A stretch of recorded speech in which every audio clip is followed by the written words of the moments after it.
Mesdames, Messieurs, bonsoir. Le protocole des professeurs Ekwalanga et Lungu de l'INULU accepté, celui des docteurs Vangu devant intégrer certaines recommandations. C'est la conclusion de la commission scientifique sur le Covid-19 qui a été transmise au ministre de la Recherche scientifique et puis retour au pays des Congolais bloqués à l'étranger à cause de la pandémie. 3 reviennent de la Suisse et 9 du Cameroun. Voici les titres de 20h. Bienvenue à tous.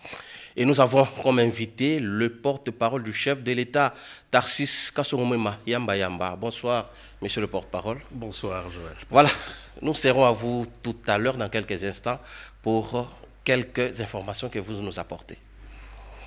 La situation épidémiologique du Covid-19 jusqu'à ce lundi fait état de 241 cas positifs. Parmi ces cas, on compte 20 décès, 20 guéris, 69 cas suspects en cours d'investigation, 61 hospitalisations et 143 patients en bonne évolution. Pas de décès enregistrés depuis 6 jours. Le président de la République a reçu ce mardi à la cité présidentielle de Lancélé les présidents des 2 chambres du Parlement au menu de leurs échanges, le soutien du Parlement aux mesures prises par le chef de l'État dans le cadre de la lutte contre les coronavirus. Pierre Kibambe-Somo. À la cité présidentielle de Lancélé, il était 14h40.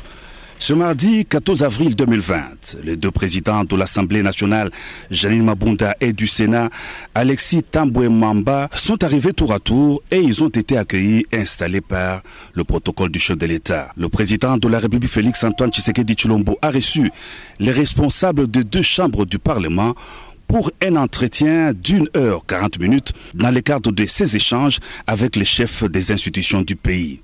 L'accompagnement par les 2 chambres du Parlement des mesures prises par le président de la République face au coronavirus, l'arrêt de la Cour constitutionnelle déclarant l'état d'urgence décrété par le chef de l'État conforme à la Constitution sont autant de points évoqués au cours de cette entrevue, a indiqué la présidente de l'Assemblée nationale, Janine Mabunda. C'est à l'initiative du chef de l'État, comme institution, que nous nous sommes rencontrés aujourd'hui pour parler des activités parlementaires, pour qu'ils soient édifiés en direct et non pas par différentes voies non autorisées, qu'ils soient édifiés en direct sur les activités parlementaires. Et bien sûr, la question de l'arrêt de la Cour a été évoquée.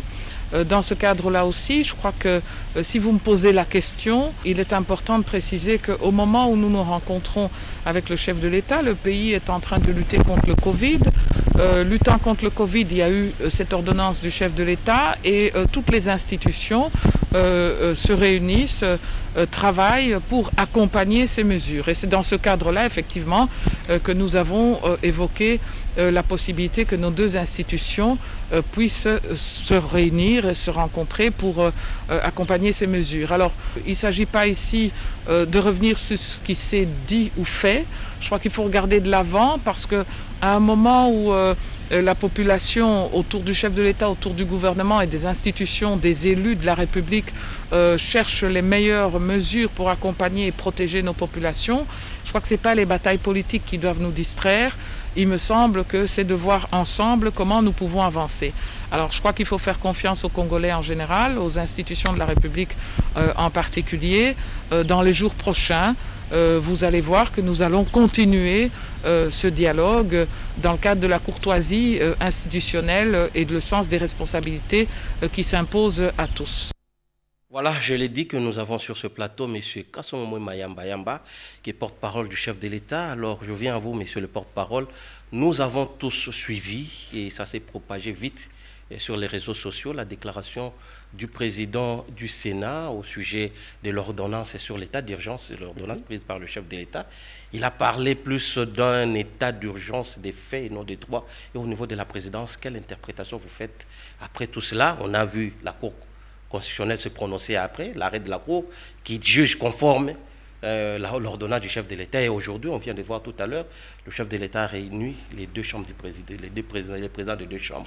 Et après, quelle interprétation vous faites de ce comportement ou de toute cette déclaration? Disons qu'il n'y a pas d'interprétation particulière à faire. Je suis heureux que la présidente de l'Assemblée nationale ait parlé de courtoisie interinstitutionnelle. Cette rencontre d'aujourd'hui, c'est une rencontre qui était déjà prévue. Il vous souviendra qu'après la première concertation que le président de la République a eue avec les présidents des 2 chambres d'élus, ainsi qu'avec le Premier ministre, il y a eu des tentatives de rapprochement, parce qu'il y a certaines préoccupations que les 2 présidents, le président du Sénat et la présidente de l'Assemblée nationale, avaient voulu faire parvenir au président de la République. Il y a eu échange d'émissaires, et cette date d'aujourd'hui était effectivement la date à laquelle le président date était déjà retenue. Le 14 avril. C'est à cette date d'aujourd'hui que le président devait répondre aux préoccupations que les présidents des 2 chambres lui avaient fait parvenir. C'est vrai, on a été un peu surpris de voir ce que les médias nous ont fourni, parce qu'en réalité, le président du Sénat a quand même fait des déclarations qui nous ont laissé un peu pantois. Et aujourd'hui, je pense qu'effectivement, la présidente de l'Assemblée nationale a raison de dire qu'on ne revient pas en arrière, et surtout que le juge constitutionnel s'est prononcé, a déclaré que l'ordonnance numéro 20-014 du 24 mars du chef de l'État est bien conforme à la Constitution. Il est vrai que du point de vue juridique, du point de vue du droit, le débat est clos. Naturellement, dans les facultés, dans les laboratoires, on va peut-être continuer à discuter. Mais ici, je pense que cette attitude, où l'on aurait voulu effectivement qu'il y ait cette courtoisie interinstitutionnelle, à la place, on est allé déclarer tout simplement que la décision du président, que l'ordonnance du président n'était pas conforme à la Constitution. Ça a quand même posé un certain nombre de problèmes, et ce sont des problèmes qui ne sont pas simplement juridiques. Et est-ce qu'il y aura des conséquences sur le plan juridique ou politique de cette précipitation du président du Sénat dans sa déclaration? Non, il faut déjà saluer qu'il y ait eu cette rencontre aujourd'hui, parce que ça a permis certainement de clarifier un certain nombre de choses. Parce que lorsque cette déclaration a été faite, vous savez ce que la toile a véhiculé autour de cette prise de position du président du Sénat, eh bien, les personnalités, la population commençait à se poser des questions sur, effectivement, la constitutionnalité de l'ordonnance du chef de l'État. La Cour s'est prononcée, mais je pense que c'est aussi ici l'occasion de demander que, quand on est à la tête d'une grande institution, on puisse poser des actes de façon réfléchie et surtout de façon responsable. Parce que, qu'est-ce qu'à dire que l'ordonnance du président est inconstitutionnelle? Donc, si cet arrêt de la Cour avait dit que l'ordonnance était véritablement inconstitutionnelle, quelles auraient été les conséquences? Mais puisqu'aujourd'hui, l'arrêt de la Cour conforte la position du chef de l'État, c'est quelqu'un qui respecte, qui est le garant des institutions, qui respecte les lois de la République, maintenant on se pose la question, ce qui a été déclaré doit quand même aussi porter à conséquence. Doit porter à conséquence, parce que s'il y avait eu... Et vous pensez à quelles conséquences? Ce qui a été déclaré, d'abord, la personne qui a fait cette déclaration, je crois qu'aujourd'hui que la Cour a donné raison au chef de l'État, ne va pas se murer dans le silence. À tout le moins, on s'attendrait à ce qu'elle revienne sur ses paroles, ne fût-ce que pour s'excuser. Parce qu'on a jeté quand même de l'opprobre sur un acte posé par le président de la République. Ça, c'est la première des choses. Mais ce qu'il faut dire aussi, et c'est peut-être là qu'on doit se réjouir, c'est que véritablement la réponse qui est venue aux interrogations de tout le monde, ce n'est pas la réponse du président Félix Antoine Tshisekedi, c'est la réponse d'un État de droit. C'est la loi, c'est le droit qui ont parlé. Et là, je pense qu'on peut quand même s'en réjouir. Si nous nous étions précipités pour contrer, on allait dire, voilà, il dégaine, etc. Il ne s'agit pas ici d'aller déterrer une guerre entre les institutions. Au contraire, le président est le garant du bon fonctionnement des institutions. Et donc, je suis vraiment heureux qu'aujourd'hui, cette rencontre ait pu avoir lieu. Maintenant, il faudrait quand même aussi que nous puissions faire attention. Chacun est libre d'exprimer son opinion. Mais oui, il a parlé en tant que citoyen congolais ou bien il a parlé en tant que président du Sénat. Oui, mais il faudrait quand même faire attention parce qu'il ne faudrait pas que l'opinion personnelle du président du Sénat puisse être considérée comme étant la position de l'ensemble de l'institution. Ça, je pense que ce sont des choses sur lesquelles je ne sais pas quel mécanisme faire pour qu'on commence à éclaircir l'opinion, à éclairer la lanterne des gens. Moi, je pense également que dans l'arrêt qui a été rendu par la Cour a rappelé une chose fondamentale. C'est la Cour constitutionnelle qui est le juge des actes du président de la République. Mais au lieu d'attendre que cette Cour, qui avait déjà été saisie depuis le 9 avril 2020... Justement, on se pose la question, qui a saisi la Cour? La Cour a dit qu'il a été saisi par la présidence. Bon, l'opinion se demande, on n'a pas été informé de la saisie de la Cour. Alors, quand est-ce que cela a été fait et comment? Mais je viens de vous donner la date. Et de toute façon, d'abord, il n'y a pas de délai constitutionnel pour que on saisisse la Cour constitutionnelle. Il n'y a pas de délai prévu par la Constitution. Quoi qu'il en soit, les services de la présidence ont déposé cet acte présidentiel, cette ordonnance, auprès de la Cour constitutionnelle, qui avait la latitude de se prononcer sur la constitutionnalité. C'est une obligation, en réalité. C'est une obligation qui est prévue dans les textes légaux. Et lorsque cette Cour constitutionnelle est saisie d'une telle disposition, la loi dit que c'est toutes affaires cessantes qu'elle est appelée à se prononcer. Je crois que c'est dans l'article 145. Peut-être s'il n'y avait pas ces malentendus, la présidence n'allait pas saisir la Cour. Mais le malentendu, je vous ai cité la date, 9 avril 2020. C'est avant même la déclaration du président du Sénat. Donc voilà ce qu'il faudrait retenir. Moi, je pense que c'est une opportunité qui nous est donnée de montrer véritablement que le président de la République tient à ce que soit instauré chez nous un état de droit. Et là, c'est un premier exemple véritablement patent, puisqu'il y avait une sorte de conflit larvé. Et c'est l'état de droit qui a répondu, ce n'est pas le président de la République qui a répondu. Je rappelle également que dans les arrêts de la Cour constitutionnelle, elle rappelle également cette Cour qui doit déclarer la constitutionnalité. Elle rappelle, et c'est le seul article que je vais vous lire peut-être, c'est au 7e feuillet où il dit « N'ayant pas saisi le Congrès », puisqu'en fait c'était ça la pomme de discorde, ceux qui pensaient qu'il fallait absolument l'autorisation du Congrès, il dit « N'ayant pas saisi le Congrès en l'espèce, le demandeur, c'est-à-dire le président de la République, n'a pas violé la Constitution pour avoir usé de l'alternative qui lui est reconnue par l'article 85 de la Constitution. » Donc moi je pense effectivement que là le débat juridique est clos. Maintenant sur le plan politique, il y a un certain nombre de leçons à tirer de cela. Des leçons parce que il ne faut pas énerver le bon fonctionnement des institutions. Je pense que cette réunion d'aujourd'hui à Nsele a permis d'apaiser les esprits et c'est une très très bonne chose. Une sortie malheureuse peut effectivement malheureusement faire basculer un certain nombre d'équilibres qu'on observait jusque-là. Je vais peut-être dire 2 ou 3 petites choses rapidement à la fin. Ouais.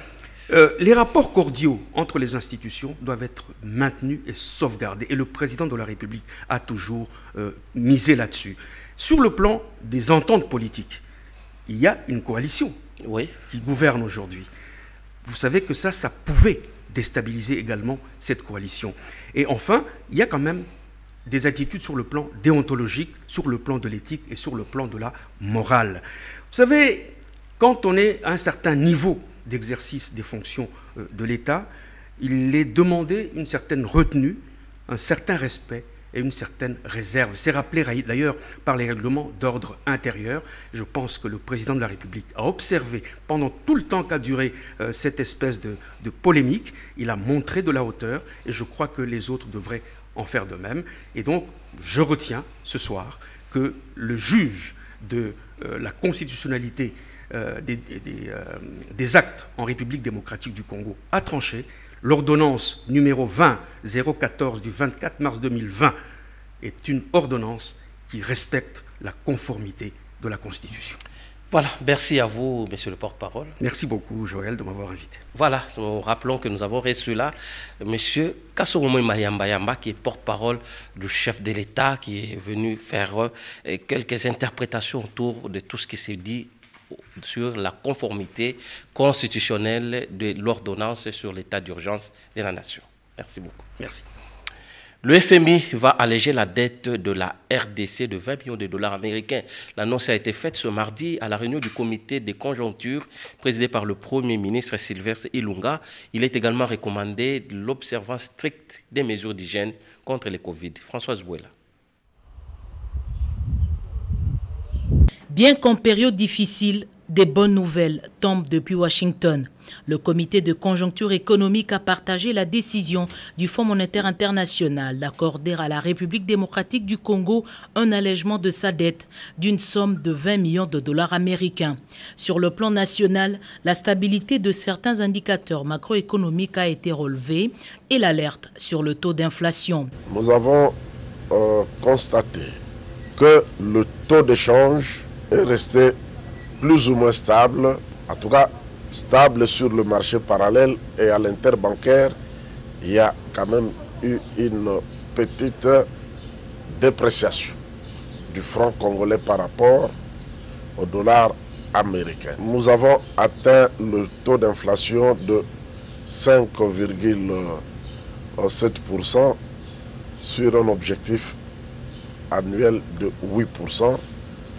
Et cela a alerté votre gouvernement et cela a aussi imposé à votre gouvernement de tout faire pour appliquer la batterie de mesures qui avaient été prises dans le cadre de l'accompagnement des entreprises privées ainsi que de l'allègement du poids ou du train de vie en faveur de nos populations.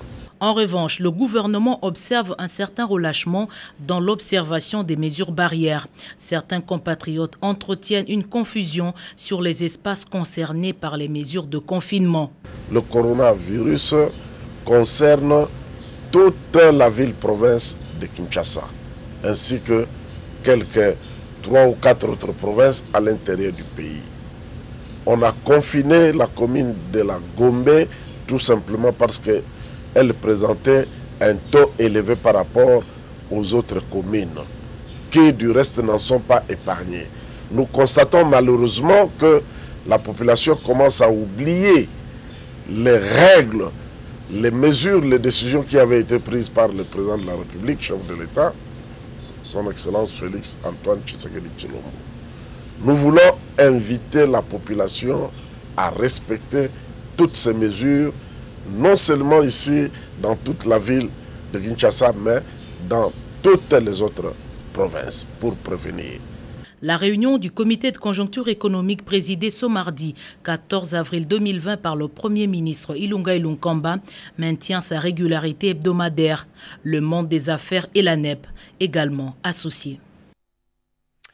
C'est depuis une semaine que la commune de la Gombe, épicentre du Covid-19, est isolée du reste de la ville de Kinshasa. L'équipe de riposte a fait le tour pour évaluer ce qui a été fait sur terrain et effectuer le dépistage des cas suspects. Souzingoy. Lutter contre Covid-19.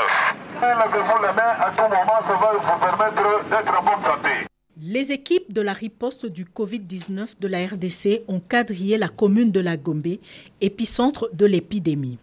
Elles ont fait les porte-à-porte, la ronde des entreprises et des hôpitaux pour détecter les cas éventuels. Tôt le matin, la coordination générale de la zone de santé de la Gombe et la sous-commission de surveillance épidémiologique s'activent. Ensemble, avec les experts de l'Institut national de recherche biomédicale, des dépistages se font sur place grâce à la présence de la commission de laboratoire. Le boulevard du 30 juin, la principale artère de la ville, est nettoyée par la commission de prévention et contrôle de l'infection. Sur le terrain, les équipes de riposte ont constaté le respect par la population des mesures mises en place par les autorités sanitaires et supervisées par les éléments de la police nationale congolaise, les FARDC et la commission de surveillance au point d'entrée dans la commune de la Gombe. La sensibilisation se poursuit pour stopper la pandémie du Covid-19. La situation épidémiologique du Covid-19 en RDC jusqu'au lundi 13 avril, le cumul est de 241 cas confirmés, 20 décès, 20 personnes guéries, 143 personnes en bonne évolution et 69 cas suspects sont en cours d'investigation. La SOMICA vient de renforcer les efforts du gouvernement dans la riposte contre le Covid-19 avec des pick-up remises ce mardi au ministre de la Santé. Face à la pandémie dévastatrice du coronavirus, les personnes tant physiques que morales de bonne volonté ne cessent de répondre positivement à l'appel à la solidarité nationale lancé par le président de la République, chef de l'État, Félix-Antoine Tshisekedi Tshilombo. Question de soutenir le plan de riposte contre ce fléau. Ce mardi 14 avril 2020, c'est la société minière de Katanga, SOMICA, avec les sociétés Zaïra et Panafrique, qui viennent de remettre au gouvernement congolais par le truchement du ministère de la Santé publique un don de 5 pick-up 4x4 de marque Tata Xenon, dont 3 double cabines. L'Inde, Zaïra et Panafrique Moteur, nous tous nous avons réfléchi pour contribuer quelque chose, pour participer quelque chose dans l'effort du gouvernement. C'est pourquoi nous on a donné les 5 pick-up. Espérons que ça va aider dans les efforts de faire mouvement et tout ça. Et espérons que bientôt le RDC va sortir gagnant contre ce virus. Au nom du gouvernement, le numéro 1 de la santé, le docteur Eteni Longondo, a salué le geste posé par la SOMICA qui vient renforcer les efforts de l'exécutif central, coordonné par le Premier ministre Ilunga Ilunkamba. Le ministre Eteni Longondo a rassuré que ce véhicule serviront au déplacement des différentes commissions de l'équipe de riposte pour la prise en charge des malades atteints par le Covid-19. Et l'immeuble intelligent est de nouveau ouvert à l'usage. C'est après sa désinfection. Le ministre de l'Environnement a d'ailleurs remis les clés à l'administration. Lopez Kakouba. Le ministre de l'Environnement et Développement durable, Maître Claude Nyamouga Bobaziboué, accompagne les efforts du gouvernement dans la lutte contre le Covid-19, a procédé à la remise des clés de l'immeuble du gouvernement auprès de M. Prosper Katako, administrateur de cet immeuble. Et c'est après la désinfection, dératisation et désinsectisation de ces bâtiments du gouvernement. Après les travaux effectués par les experts du ministère de la direction de l'assainissement du ministère de l'Environnement ainsi que des experts du ministère de la Santé, nous rassurons donc nos collègues membres du gouvernement qui peuvent travailler dans des conditions saines. À partir de demain, nous rassurons également leurs collaborateurs ainsi que tous qui fréquentent ce bâtiment. Il est désormais sain et fréquentable parce que nous savons que depuis un temps, les gens hésitaient à venir travailler ici. Désormais, tout est bon, ils peuvent reprendre les travaux. Pour rappel, les travaux de désinfection du Palais du Peuple ont commencé le dimanche 12 avril 2020. Le coup d'envoi était donné par le ministre de l'Environnement et Développement durable.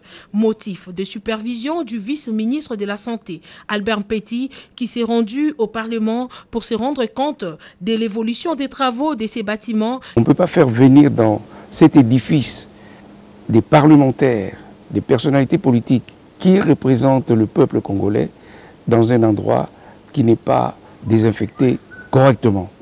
Le ministre de l'Environnement et Développement durable, Claude Nyamouga, accompagné le vice-ministre de la Santé, Albert Petit, s'est dit déterminé de vaincre l'ennemi commun et invisible qui est le coronavirus. C'est pourquoi l'assainissement systématique des différents sièges des institutions s'avère important pour lutter contre la propagation du Covid-19. Cette action de désinfection implique également l'apport du secrétariat technique de riposte de Covid dirigé par le professeur Jean-Jacques Mouyembe Tanfo.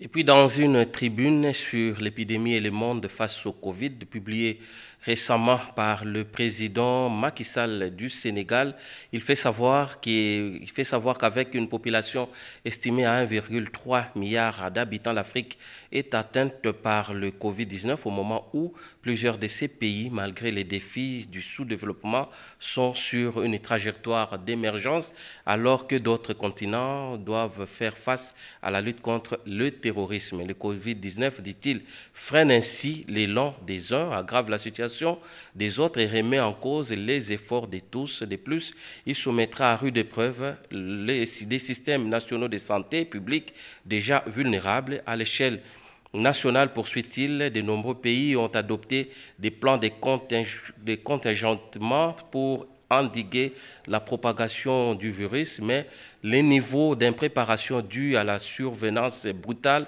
de la pandémie et à son évolution rapide et à l'ampleur des besoins montrent clairement des limites des mesures nationales. S'y ajoutent des difficultés inhérentes à l'importation des équipements et des produits médicaux et pharmaceutiques nécessaires à la lutte contre le Covid-19. C'est une dépêche de notre consoeur Christine Lenzo. Poursuite de l'opération des rapatriements des Congolais bloqués à l'extérieur à cause de la pandémie. 3 sont rentrés de la Suisse et 9 autres du Cameroun que la ministre des Affaires étrangères est allée accueillir à leur arrivée. Gina Wabiwa. Retour au bercail de 9 Congolais bloqués à Douala et à Yaoundé au Cameroun suite à la fermeture des frontières nationales consécutives à l'état d'urgence sanitaire en République démocratique du Congo. Sur les tarmacs, Marie Toumba-Nzeza, ministre d'État, ministre des Affaires étrangères, pour les accueillir. Les affaires étrangères, donc le gouvernement congolais, nous avons fait notre travail. Nous avons fait et nous sommes en train de le faire. Ça, ce sont les premiers. Ils font partie des premières équipes qui arrivent. Ses compatriotes ont dit toute leur gratitude aux autorités du pays. Maman, nous sommes très contents. Nous aussi. En tout cas, nous remercions le gouvernement en particulier. Peu avant, en début des soirées, 3 Congolais bloqués en Suisse ont été rapatriés eux aussi en collaboration avec le gouvernement suisse par un vol spécial affrété par l'ONG internationale Médecins sans frontières dans lequel s'est trouvée une équipe de médecins et 50 tonnes de matériel médicaux pour la lutte contre le coronavirus. Ces rapatriements vont se poursuivre avec d'autres compatriotes bloqués en Afrique du Sud, en Inde, au Bénin, à Dubaï, en Turquie et dans d'autres pays. Nous devons donner à nos compatriotes la place qu'ils méritent. J'aimerais vraiment que l'homme congolais soit chéri par ses gouvernants comme l'homme américain est chéri par ses gouvernants. C'est-à-dire que quand il lui arrive quelque chose, nous sommes debout pour défendre les nôtres. Et donc, ce qui revient à ce que le président de la République a lancé comme mot d'ordre, le peuple d'abord. Marie Toumba-Nzeza et son équipe de la cellule diplomatique d'urgence sont au four et au moulin pour que tout cela se passe dans de bonnes conditions. Mais en Suisse, en Chine plutôt, la situation des Congolais inquiète. Certaines sources évoquent même des cas de maltraitance. Le vice-ministre des Affaires étrangères a invité l'ambassadeur de Chine pour des explications. Une fois encore, Gina Wabiwa. C'est sur invitation du vice-ministre des Affaires étrangères et congolais de l'étranger, Raymond Tchedia Patay, que l'ambassadeur de Chine en République démocratique du Congo, Xu Jing, est venu répondre à la question liée au contrôle excessif et mise en quarantaine sélective des étrangers dont les Congolais seraient victimes en Chine. Pour les diplomates chinois, c'est suite à la crise sanitaire liée à la pandémie de Covid-19 que la Chine a pris une série de mesures et dispositions pour éviter la propagation de cette maladie sur son territoire. On a renforcé les mesures sanitaires, notamment dans les grandes métropoles comme Guangzhou, où vivent beaucoup de ressortissants africains. Dans l'application de ces mesures sanitaires, il y a certains cas isolés, des cas individuels, avec aussi quelques malentendus à cause des problèmes linguistiques, à cause des comportements qui n'est pas très corrects. Donc ce sont des problèmes isolés, individuels, mais ça ne représente pas la politique chinoise, parce que la politique chinoise n'est pas changée. On est contre tout acte raciste. Le gouvernement de la République démocratique du Congo, à travers le vice-ministre des Affaires étrangères et congolais de l'étranger, Raymond Tchedia Patay, a demandé au gouvernement chinois de prendre des dispositions afin d'éviter de tels actes. Se couvrir avec des feuilles aromatiques et pour un bain à vapeur, donc la pratique des fumigations est approuvée par la commission scientifique contre le Covid-19. Il en est de même pour le protocole Bela Unilu 20 des professeurs Ekwalanga et Lungu à base de la chloroquine. Là, le docteur Vangu, lui, devra intégrer quelques recommandations. C'est la conclusion du travail des chercheurs regroupés au sein de cette commission qui a été remise au ministre de la Recherche scientifique, Marie Kalong, pour d'autres détails. Durant 3 semaines, les travaux ont été réalisés en plénière et dans les sous-commissions par la commission scientifique du ministère de la Recherche scientifique et innovation technologique, regroupant les experts de différents domaines pour lutter contre la propagation de la pandémie Covid-19 en République démocratique du Congo. Ces 4 sous-commissions ont chacune élaboré les termes de référence, projets prioritaires de recherche et quelques recommandations. Les résultats issus de ces recherches sont, entre autres, l'utilisation des désinfectants et solutions hydroalcooliques de bonne qualité, le protocole Bella Unilouvain du professeur Ekwalanga Michel et Lungu Philomène, des produits issus de la médecine traditionnelle tels que Doubas et Manacovid.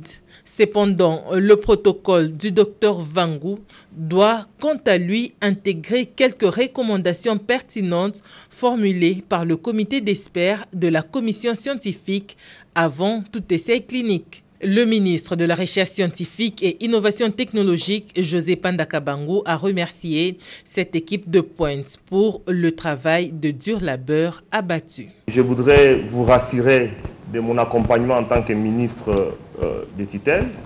Nous avons travaillé dans toute objectivité pour arriver à faire ces rapports que je vais présenter au Premier ministre pour que le gouvernement puisse disponibiliser les moyens pour arriver à solutionner pour notre peuple, notre population qui est en détresse.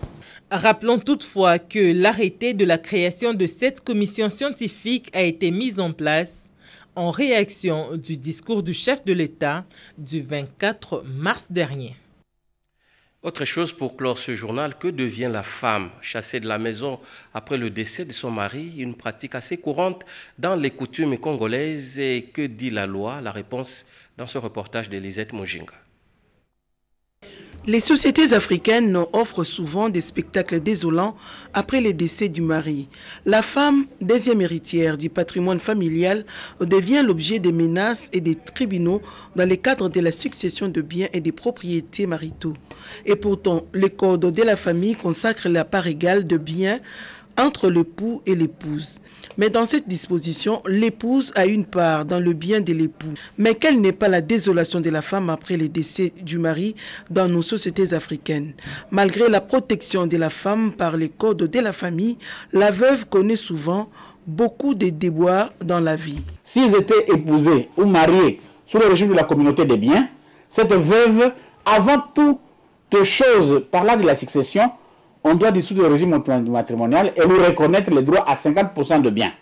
S'ils étaient mariés selon le régime de communauté des biens, communauté réduite aux acquis par exemple, on doit établir un inventaire qui doit d'abord dégager dans le patrimoine conjugal quelle est la partie privée de la femme et la partie privée du mari et quelle est leur partie commune pour qu'ils puissent se partager cette partie commune-là. Et dans le régime de la séparation de biens, la veuve, avant de parler de la succession, la veuve doit d'abord récupérer ses biens privés et sur la partie privée maintenant du mari, quel que soit le régime, la femme a une vocation successorale. Une vocation successorale, c'est-à-dire que la femme est héritière de son mari au même titre que le père et la mère de l'époux.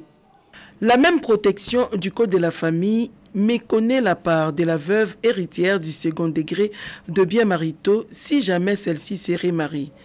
La cassure est trop brutale qu'elle donne souvent matière à réflexion aux diseurs de la loi. Dans les deux cas de figure, ce sont souvent les enfants qui paient la peau cassée.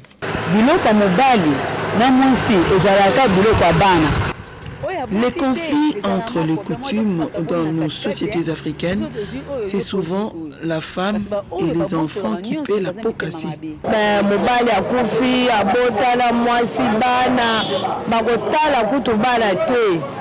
Ce sont de mauvaises pratiques interdites par les codes de la famille.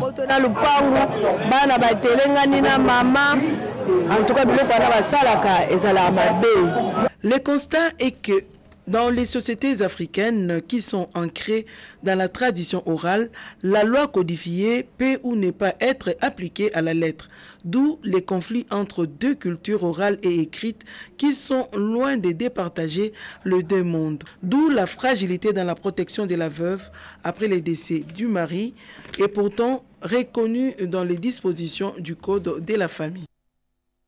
La nécrologie, avant de nous quitter, la mutuelle Moussoukou à Bena Kabalo, Moubeka en sigle, la profonde douleur d'annoncer à ses frères et à ses frères, amis et connaissances le décès de leur fils, le professeur ingénieur Charles Kyungu Ilunga Maloba, décès survenu ce dimanche 12 avril 2020 à 7h30 des suites d'une courte maladie. Le programme se présente comme suit. Jeudi 16 avril, levée de la dépouille mortelle de la morgue du cinquantenaire à 10h et à 11h départ pour l'enterrement à la nécropole entre Celle et Tel.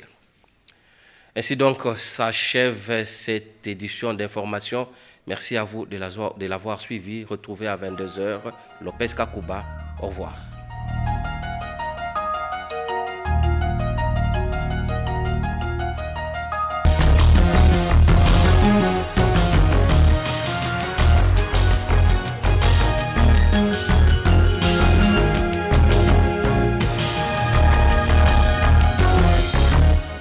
Tout part de là, une idée, un rêve qui grandit.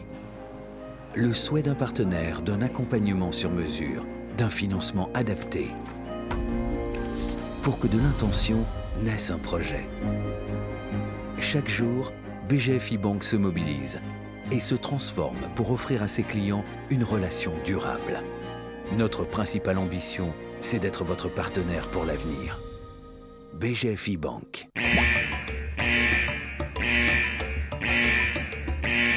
Le coronavirus est une maladie très contagieuse et se propage rapidement d'une personne à une autre. Il se caractérise par des difficultés respiratoires, par le rhume, la fièvre, la fatigue ou encore par la toux sèche. Pour se protéger et limiter la propagation du coronavirus, lavons-nous fréquemment les mains avec du savon ou une solution hydroalcoolique. Évitons les contacts rapprochés, évitons de toucher les yeux, le nez ou la bouche. Couvrons-nous la bouche lors d'une toux ou d'un éternuement. Et enfin, en cas de symptômes, portons un masque et restons confinés. Pour toute information,